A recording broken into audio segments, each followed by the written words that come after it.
Welcome to High Noon, where we talk about controversial subjects with interesting people. I'm so pleased to have Helen Roy on today.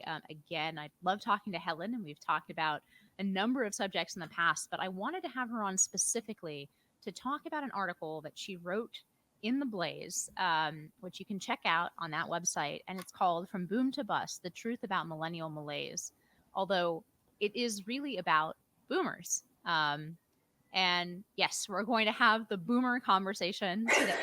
On the outset, I'll say, of course, my parents are boomers, right? There are many boomers that we know and love. But I do think that you've hit on something in this piece about a kind of generation functioning as a firewall for, I don't know if it's the first time in human history, that might be an exaggeration, but certainly sort of in American history or in modern history, between the past and the world that we live in so many ways. And they really are that sort of firewall generation. So could you maybe lay out, there's not, I mean, there's a thesis to this article, but there's so many angles to it, but like just the top line thesis, and then we'll get into some of the specifics. Yes, absolutely. Well, we won't be the first of younger generations to criticize our parents. There's a rich tradition of this, starting with, well, not starting with, but you can definitely trace it to Eminent Victorians by Lytton Strachey, and actually Helen Andrews wrote a great book on the boomers where she sort of framed everything in these terms. But there is something, and Helen Andrews would say the same, that there is something sort of uniquely degenerate about the boomer generation, in the sense that they were handed a world that was pretty well functioning. I mean, I think that certainly the seeds of destruction would have been planted probably before they were even born. But there's a dramatic turnover that you can locate pretty much at the generation. And I do also want to echo what you said. Dad, I love you so much. We talk every day. So there's nothing personal here. All of this is just general. We're talking about statistics. Yeah, it's interesting because and we'll get to some of the specifics in your article in a minute about, I think, child raising and sort of millennials now being the generation that has young children and how they're relating to what is often their parents, boomers, and how their parents are relating to that experience. But what occurred to me is there's something very similar going on with the sexual revolution as well, where Yeah. essentially the boomers were the generation that completed the revolution. Yeah. But millennials, and I haven't forgotten about you, Gen X. I do think it's genuinely different because Gen X mostly had either older boomer parents or silent generation parents. Millennials, I think, were the first generation to grow up with the sexual revolution standards as the default. Yeah, They were totally. no longer rebellious. They weren't like, they weren't exciting and new. That was, the hookup culture was the default that Yeah. millennials came of age into. And again, not to say that people did not have sex, casual sex included before that. But I think I'm right to say that we were the first. I think you're a younger millennial, right? Yeah, I think I'm technically zillennial. I was born in 95. And Jonathan Haidt says that 95 is the first Gen Z generation. And I don't know, maybe it's just because, I moved out of the house when I was really young or something, but I've just always identified older. I've also looked 30 since I was 16. I just have that kind of face. But it's cool. I hope I'll just look 30 forever. And I haven't aged since I was 16, so it's fine. But yeah, I don't know what I am. I'm sort of liminal. Yeah. Kind of face, like angular face. Yes. Yeah. Slightly masculine, androgynous. I'm not being self-deprecating. It just is what it is. No, but so you're a little younger than me. I'm like in the fat part of the millennial curve. I would say my parents are probably on the older side. They had me in their mid to late 30s. And also they're not from this country. So actually a lot of this doesn't apply, I think, to the culture my parents grew up in, but it's something I've very much observed. But yeah, because we were the children, and this probably applies to the younger part of Gen X as well. We were the children that were born after a whole bunch of these transformative cultural revolutions happened, not just in the United States, but to some extent across the world, um, all of those things had sort of been solidified. They had become normal. They had institutionalized in many ways. Yeah. And I think that that is kind of what you're pointing to, at least in part in this piece. But what are some of the specifics that, what are some traits of boomer grandparents that you point out that seem, again, want to be clear, does not apply to everybody, seem unusual compared to grandparents of older generations? Yeah. So I tried to paint, the piece that I started writing wasn't even about the boomers. It was about millennials, because we see on the right today, there's a whole lot of anxiety from all corners. Why aren't millennials having children? Why, what's with this arrested development? Why aren't we sort of, pressing go on these moments that define adulthood in a lot of ways.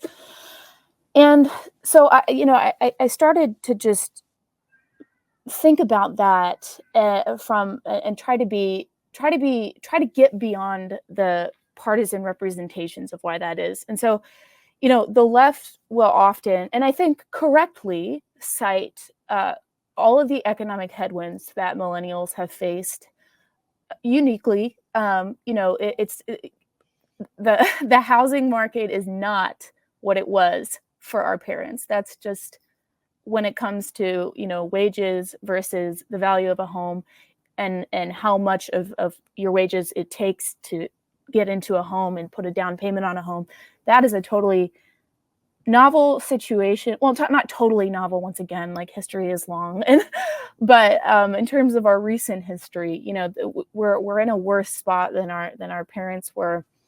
And then there was also the Great Recession. A lot of millennials, I think, graduated from college into a market that sort of cut them off at the knees. Another economic situation that I think is really, really key, and the left won't talk about this, only a few people on the right will talk about it, is the fact that men's jobs, specifically blue-collar jobs, have been automated and outsourced. And, when it comes to fertility, certain facts about the genders kind of apply. Like a woman wants a man to be able to provide for her children. And if men, once again, are getting sort of cut off at the knees in this way, and they're traditional kind of ways that they could make money, then it's affecting their eligibility as potential husbands. So on the other side, the right tends to talk about culture. So we'll bring up casual sex and antinatalism and secularism and the diversionary urban lifestyle, sort of boil all of this down to like personal choice. And I think both of these things are true, by the way. Like I don't mean to disparage either side. Like everybody has points, right? It's not the family values culture that maybe it once was. And we don't have like a public Christian, explicitly Christian culture. There's actually nothing, there's not a universal ethos that would prevent somebody from just being a lotus eater and pleasure seeking for the rest of their life. And, having kids is actually an affront to your freedom in certain ways. I mean, this is maybe not the most popular thing to say, but yeah, they do limit you in some ways. Now, that being said, I think they open you up in a lot of ways and create new worlds, and that's underestimated, and it's beautiful. But in terms of like that atomized individual life script, kids are an impediment to that. So anyway, so these are these two things that left and right are kind of constantly battling back and forth about, and rightly accusing the other of like insufficiently paying attention to the thing that they care about. I think many things can be true at once, and both of these things are true. But I noticed as I was thinking about this and writing this piece that like not a lot of people are talking about actually the condition of the millennial heart. And I think about a lot of my friends and just people I know and love who they feel it's not just that they're economically disabled or that they are, like morally unclear and searching. It's that emotionally and socially they feel alone and abandoned and anxious. And a lot of it comes down to the fact that their parents got divorced. And for a lot of the people that I know whose parents got divorced, they're crippled. They're crippled in a way that is hard to account for. So I wanted to account for that, and that's why I wrote this piece. So you asked me about like some of the particular statistics regarding grandparents and things. Divorce is going to play directly into that. So let's say that you have a millennial who is doing fine economically. He's doing well enough. He or she is doing well enough, and morally they want to have children. They're not just like chasing their next desire unencumbered or whatever. Like they really want this in their life, but there are certain interpersonal things that I think are making this more difficult. Okay, first is going to be the dating situation. If you can't develop a strong relationship with a member of the opposite sex, you're not going to be able to have children naturally. And so boomers normalized no-fault divorce, and they made marriage frivolous. And I think that the emotional fallout for that is something that we really are seeing in the dating world, with people being in these permanent monogamous relationships, but never wanting to take that leap because they're afraid of it falling apart. And so they just sort of push things constantly down the road, right? Okay. Anyway, sort of back to the millennial who's ready. Let's say they can find somebody and they want to start having children. They have their first one. These divorced boomers are on other sides of the country. They're not living close to their kids, and they are, as you have written before, spelunking, into every crevice of their own psyche, trying to find themselves and doing the cruises. And not every boomer is like this, but it's enough to constitute a trend, I think. And so, yeah, I just think that there are a lot of factors playing into this. And then a really great statistician from London, his name is Post-Liberal Pete, he wrote about something called the grandmother effect, where he demonstrated that having a living maternal grandmother nearby increases the number of offspring born to those daughters by 20%. But the reverse is true. So if a grandmother is not present, if a maternal grandmother is not present, those women end up having many fewer children than they would have otherwise. Those women express that they wish they had more support. And then the final thing about grandparents is something that Mary Harrington identified in a piece that she wrote about the so-called glammies, which are baby boomer grandmothers who seek to embrace their, quote, hot, kooky, unhinged grandma era, where they give their grandkids inappropriate things for breakfast and do crazy things with them, and they travel, they hop in and out. They're really not interested in changing diapers. So this is the sort of general picture of what's going on. Yeah, I hope that was a good explanation. It was kind of long-winded. Yeah, I mean, there's so much there, but let's start with the obvious sort of pushback, right? Because the answer from a lot of boomers will be, uh, millennials are spoiled. They think they're the first generation to have ever, raised children, right? Until millennials have done it.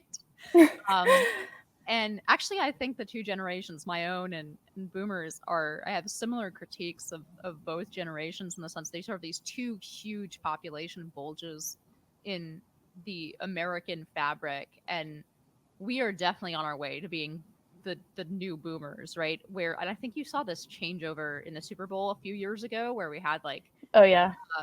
Dr. Dre on the Super Bowl halftime show, and it was like this cultural handoff. We have done the '60s, music, film, everything. There's all these references culturally to the '60s up until now, and now it's going to be the '90s because millennials are in charge, right? And so I think there's actually a lot of similarity, perhaps unsurprisingly, between these generations. Yeah. So, but the pushback will be, there's a lot that's going right. We are wealthier as a society than we used to be, although I do take a lot of the left's critiques on this, that it is harder to have a single income family now. Housing is at a premium comparatively to wages. It's definitely not as easy to get a 2 or 3 bedroom starter home somewhere around a major metropolis in a way that it was simply possible in the 1970s. And so there are a lot of, I take a lot of these critiques, but then there's the hyperbole, millennials have it the worst that anyone's ever had. And obviously people had kids during the Great Depression, people had kids in Auschwitz, right? So like there is that trad counter of, it's like, no, you're just valuing, you're valuing what you choose to value in your life, and you're not poorer than many people have been in history. There are certain economic strictures on you, but at the end of the day, this is a cultural choice. Yeah. But where that rings much less true to me is in the first part of your explanation, that it's about divorce. And there is no statistical doubt that boomers are the divorce generation. Yeah. They are the generation that completely normalized divorce. They have the highest divorce rates. They have higher divorce rates than Gen X, than millennials at the same period of time. Often what's happening with millennials and with younger generations, although, Gen Z is only now getting to an age where we would expect them to start marrying in high numbers, but it's looks like they're going to follow the same trends. Yeah. That they're simply not getting married to begin with. So the fact that divorce rates are dropping is out of a smaller percentage of people who are making this leap to begin with. But that does really strike me as true. And I see it in my own life and with my friends, that it has a much stronger impact on children's romantic future and their ability. Of course, nothing is determined, and plenty of people go on to have very happy marriages and commit to very happy marriages after their own parents failed in that regard. But that it has a huge impact, that essentially the modern Love New York Times line about, if you're happy with your divorce, then your children will be fine, and it's worse for them to see their parents fighting than it is for them to live and have separate houses and go back and forth, right? Well, what I've observed, and increasingly what I think you're pointing to in this piece that is really valuable and is not part of the discourse, as you say, either on left or on right, is the fact that such a large percentage of the millennial generation does not have and did not have stability at home. Yeah. Whether that's through divorce or being children out of wedlock, which was also exploded in the boomer generation for the first time in American history. Yeah. So for the first time, this really is new. Lots of things have happened before under the sun, but this in America really is new, to have the majority of children not grow up to age 18 under the same roof with their married mother and father. And I don't think you can underestimate the impact that has had. And somehow, until your piece, I basically did not see a single one of these "what are millennials doing, when are they going to grow up" pieces from either left or right ever address the fact that we, as a generation, statistically speaking, we were not given that example. Yeah. Yeah. And, most times we were fatherless. We were fatherless, and a fatherless home creates a motherless home in a certain sense, because when mom has to be mom and dad, she I think a lot of times loses that, loses a sort of like maternal softness and, gosh, just that, the complementary piece that a mother would bring versus a father is kind of can get lost. So like no matter how you cut it, somebody the kids of broken homes are missing their paternal and maternal role models in a really big way. And I think in a lot of ways, like even like philosophically speaking, like what does it mean to be a good man and what does it mean to be a good woman? I think that those are different answers, and they can pretty much be answered by the question, what does it mean to be a good father and what does it mean to be a good mother? And that being said, like I don't think people, I mean, if I'm going down like the philosophical route, I don't think people necessarily need to be, physical mothers and biological mothers and fathers in order to be good men and good women. But, there is something definitely informative about a paternal role and a paternal role model, and the same on the other side. And so like our generation, our peers were robbed. They were robbed. This is an injustice. I mean, really, it's like I almost feel like the economic concerns and the moral concerns on the other side are sometimes just like, I don't know, ways that people are maybe like laundering that bigger point about injustice. It's like there's this sense that like, things are unfair. Well, especially on the economic side, there's a sense that things are unfair, and that's true in a certain sense. And consumer goods are cheaper, but really important goods like education and healthcare and housing are way more expensive. So I don't know if that balances out, but the sense of injustice just remains, and I think that's where it's coming from.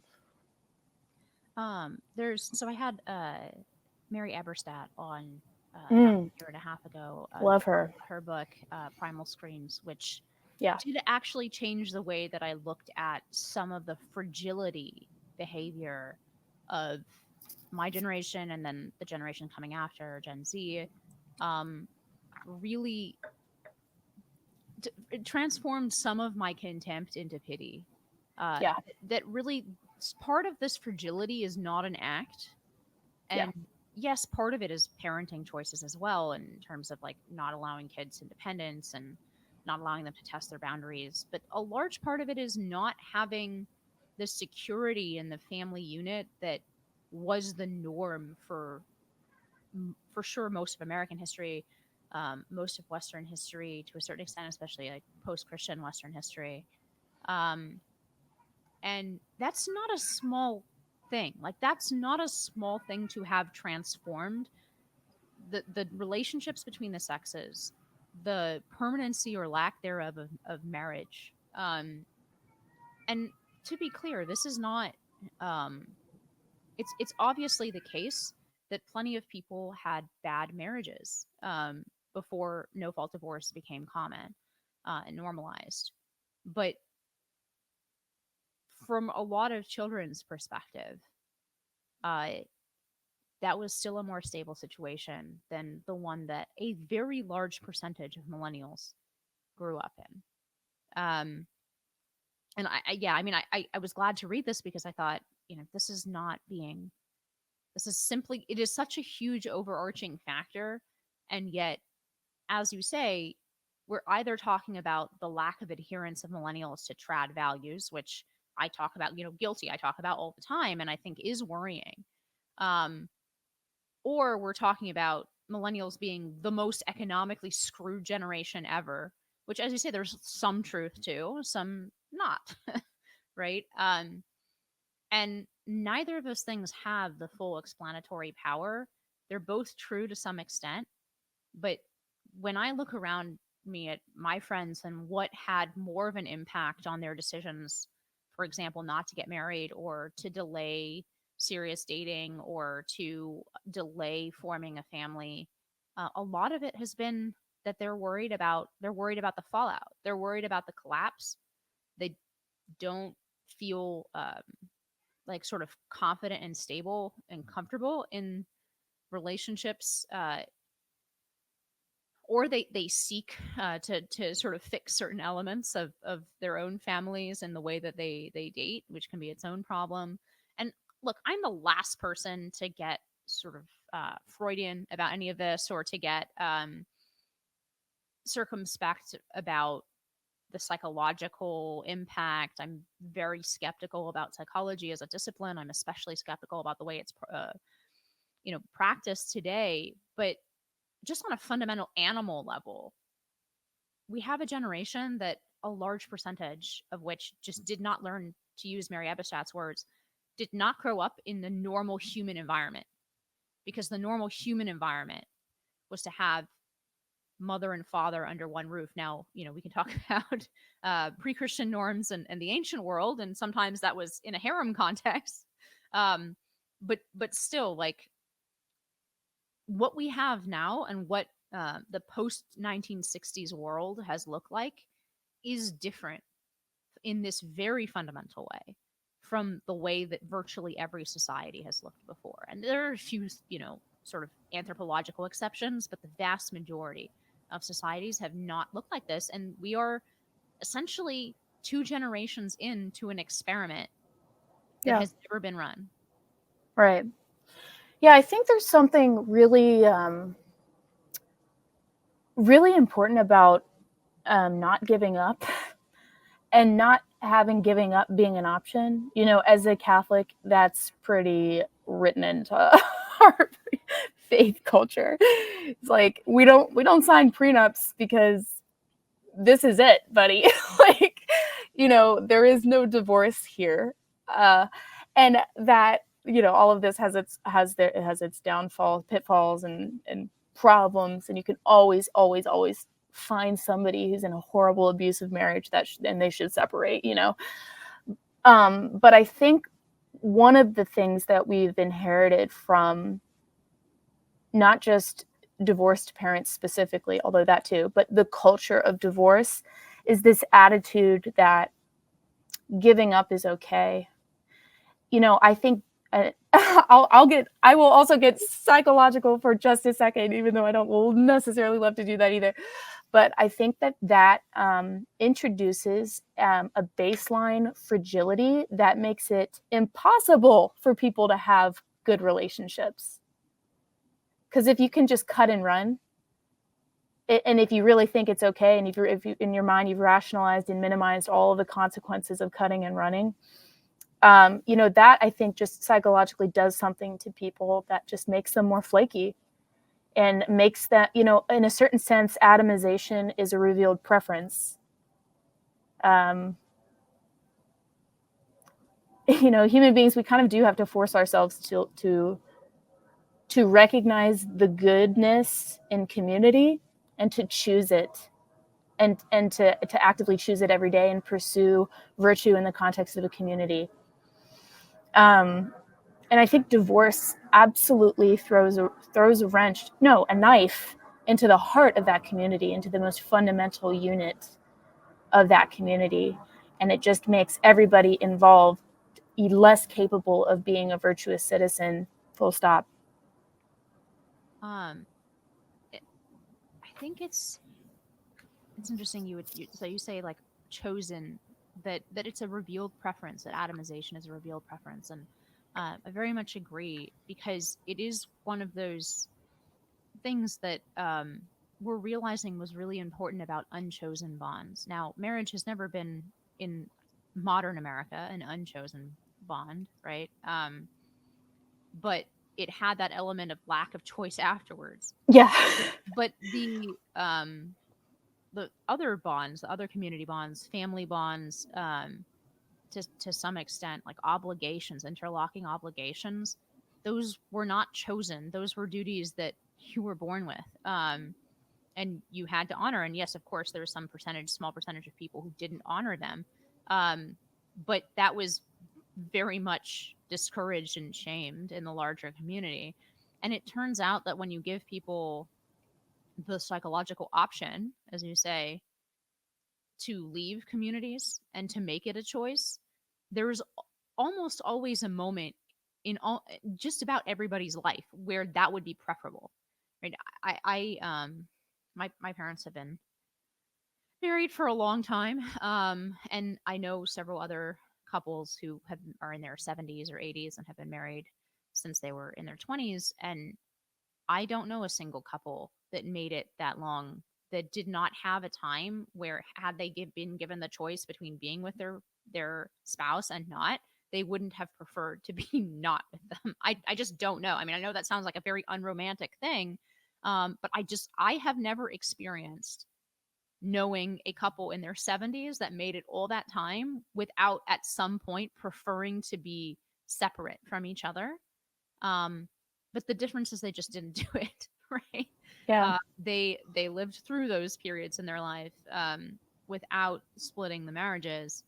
Um, but so you hit on a in this piece. There's this one line that I just absolutely love because it adds this new element to what I think is really a kind of year zero project. Which I don't say this in a at all in a positive way. I do not want to be a year zero project. Yeah. But I do think, especially those of us who see a lot of the problems that you're laying out that now are multi generational, and see the impact in our generation and the decisions that we are choosing with our free will to continue doing. Um,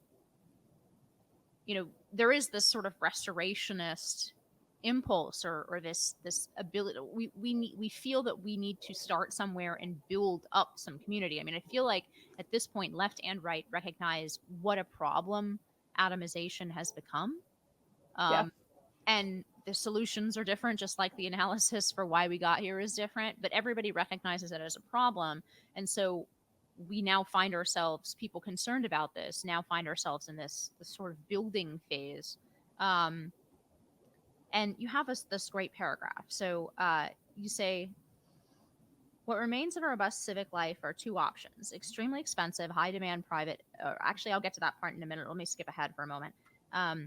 If millennials want a village, they must build it themselves. The village in which they were born dissolved beneath their feet at the behest of their elders. All that remains is a terribly thin and tattered social fabric.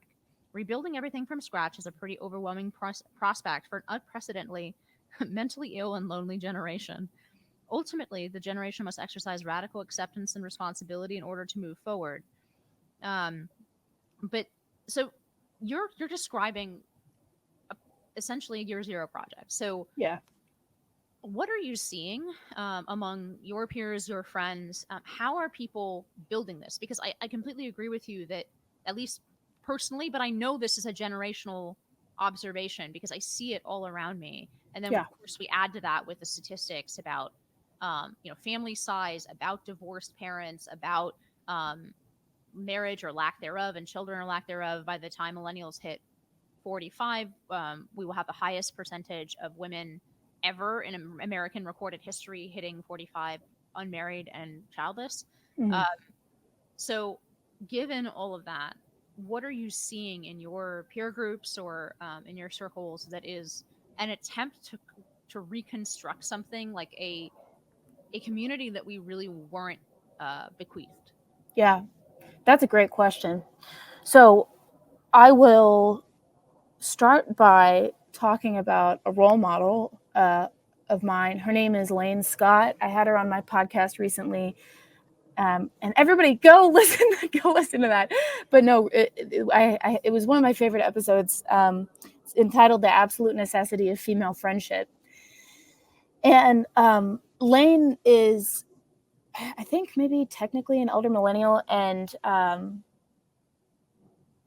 or maybe early Gen X or late Gen X. But anyway, she has built a really beautiful and robust and insular Catholic, not she alone, but she and her friends together, beautiful, insular, robust Catholic community out in California where, their kids are now, the proof of the pudding is in the eating, and they're eating the pudding and their kids are great. And their kids are grown. And not everybody is perfect, but,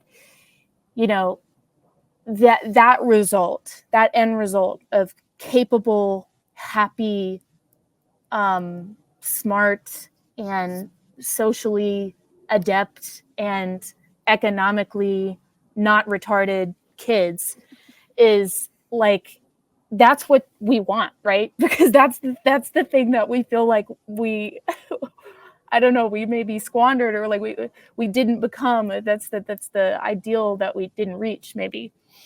So she's built something really excellent, and in that episode she really describes that, and how much she and these other moms relied on each other for so many years, by taking matters into their own hands in every conceivable way, from education to building homes. I mean, they build furniture. And I'm not saying like that everything, like we have to do all of that. We have to like literally go to ground zero for every single thing and start like farming in the backyard. Although a lot of people are doing that too.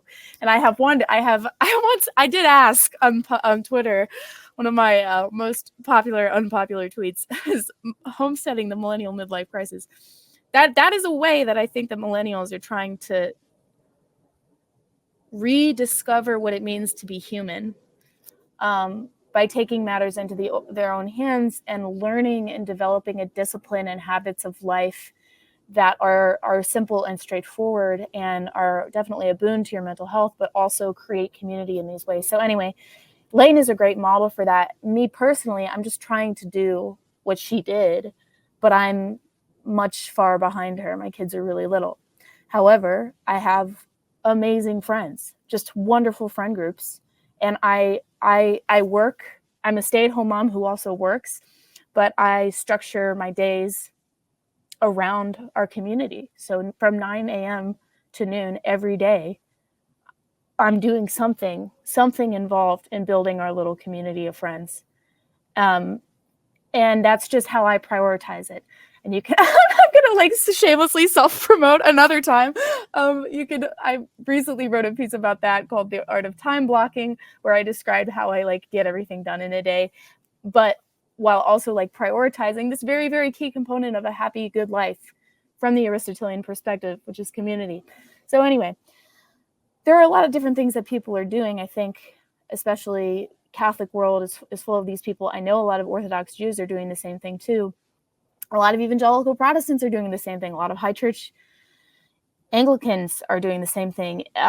It's really coming down to theological questions, and teleological questions. What are human beings for? And yeah, to the degree that millennials are answering this big, like, Generation Zero problem, they're answering it in that way, in very basic, not basic, but fundamental kind of way. I hope that made sense. Yeah, there's I feel like people have forgotten that when those are in place, people, I know nobody believes me because we all live in an insane world now, but people are more normal and stable and can handle things in life so much better. Like my husband went to a private Christian school, that was really, like, it's funny when he describes growing up in the Bay Area versus how I describe growing up 20 minutes away. Um, it's like entirely different worlds, right?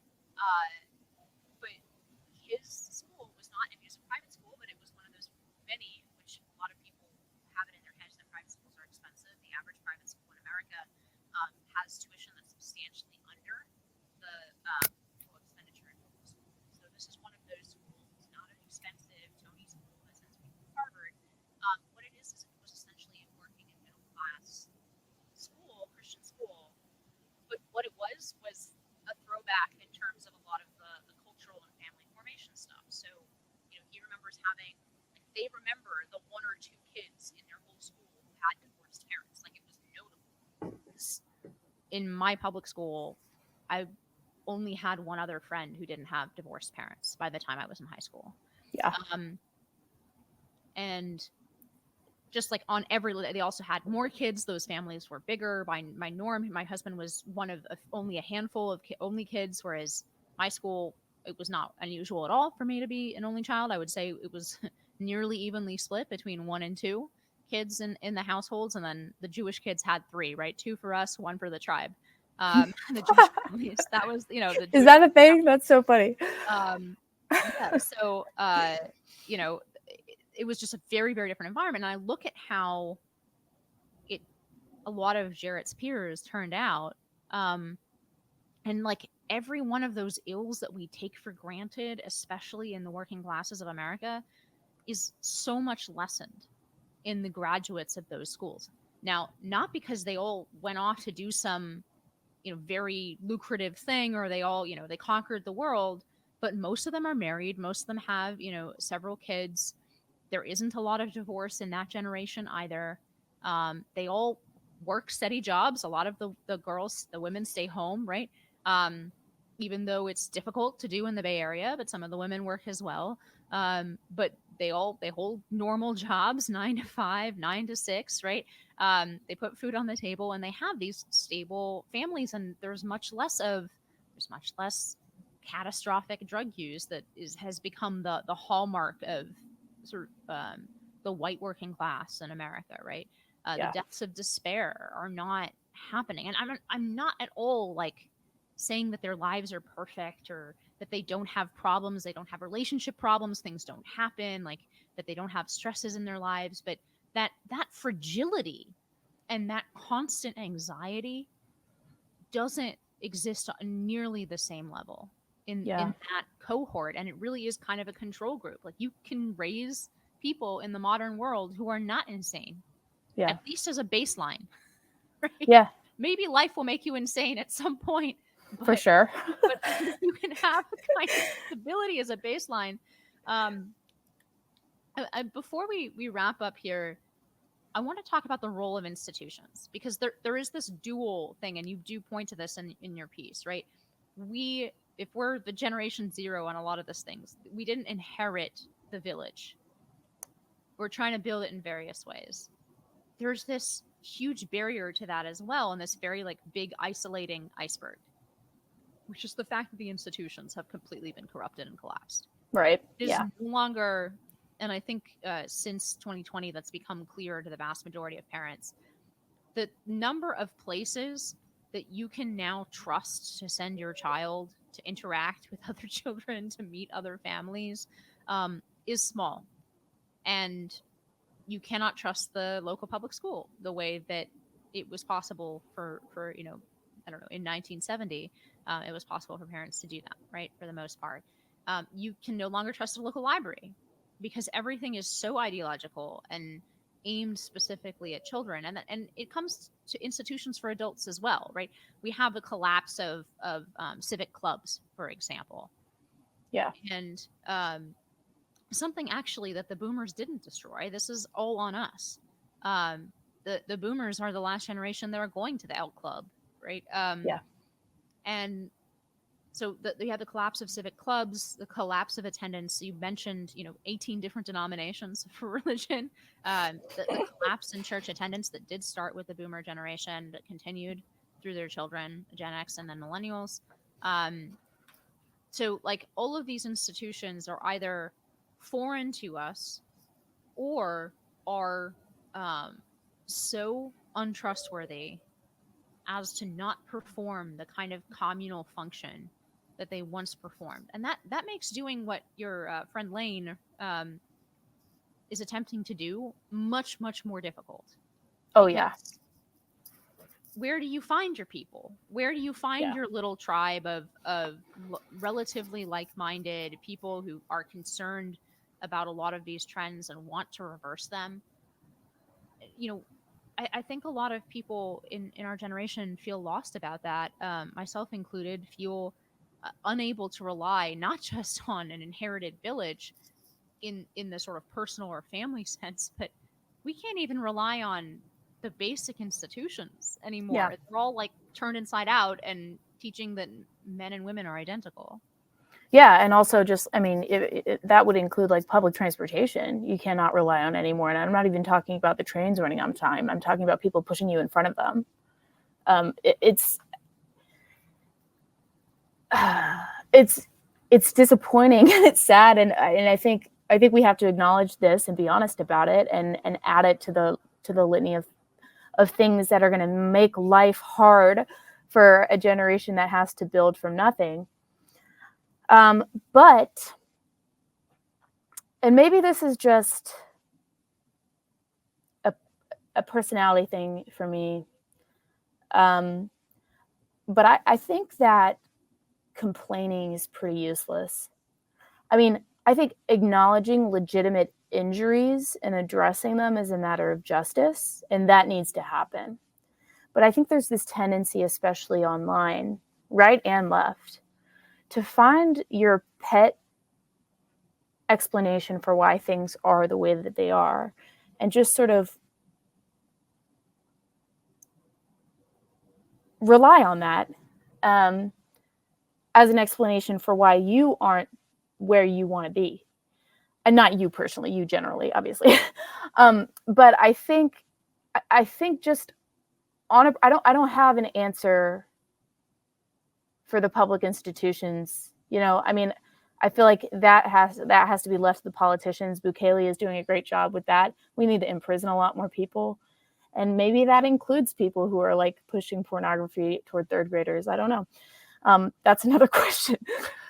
But I think just personally, once you see a problem in the world, and if you have the ability to see through it and to understand it and to identify what's wrong, it immediately becomes incumbent upon you to take action in your own life to try to remediate, to try to fix the problem, So like,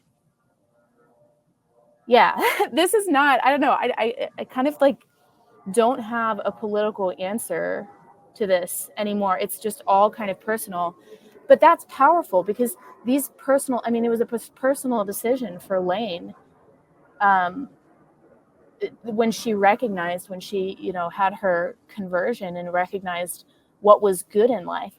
The act of recognizing what's good in life, that necessarily, if you're a logically consistent person, that means that you have to act on that. Like, we've separated, I don't know, in the modern world, maybe like a recognition from what is good from the duty of acting that way.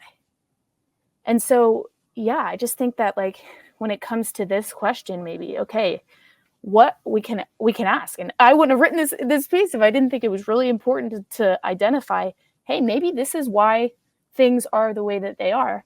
But then what does that mean for us personally? What does that mean for our duties in life? It means that we have a duty to forge and maintain excellent marriages. It means we have a duty to our children that we have to take more seriously than our forebears, to show them how to live. And there's always the danger of sort of overcorrecting, and that's kind of a different conversation. I think honestly, a lot of times in these like trad religious movements, there's an amount of overcorrection that becomes toxic in its own way, for sure. But leaving that aside, I just think the answer is just to, like, if there is, like, I was talking to a guy recently who was complaining about the way that the world is unfair for men. And he was like, well, yeah, as a divorced man, like, you have nowhere to go, you have no one to talk to. And I just said, okay, you are smart enough to recognize that that's true. So you need to lead. You need to, as trite as this sounds, be the change that you want to see in the world. Make a friend, find it, and try, and keep trying, and fail, and keep failing, but just like engage in the Sisyphean task of being a good citizen. That's just what has to be done. You just, I don't think there's more to it than that, really. It's for the people who can see clearly, that is a grace, and we have to accept that grace and apply it. Yeah, just before we wrap up, I want to ask you a related final question, which is, what does the world that you want to give your children in this year zero regard look like? And how are you hoping to give them perhaps what was absent in a statistical way across the millennial generation? And what are you hoping that those sacrifices and those things gives to them that perhaps our generation didn't have as a matter of course? I want to offer them a vision of unity between the sexes that I think is increasingly rare and that their peer group is not going to have, and that our generation did not have either. Like a vision of truly complementary, mutually respectful, and loving sacrifice. That's primary. I'd love for them to be part of a community where they have they have their pick of eligible spouses. I trust that my friends are going to raise great young men and women, and I would love for my children to be able to have people that they know that can be relied upon to marry. That sounds kind of crazy, maybe. But I mean it. I don't want them to have to go to hell and back to find the one person by some mysterious chance, off a million miles away from home. It would be great if my kids could stay close. Now, that being said, like they're gonna have their God-given talents and their lives and their vocations, and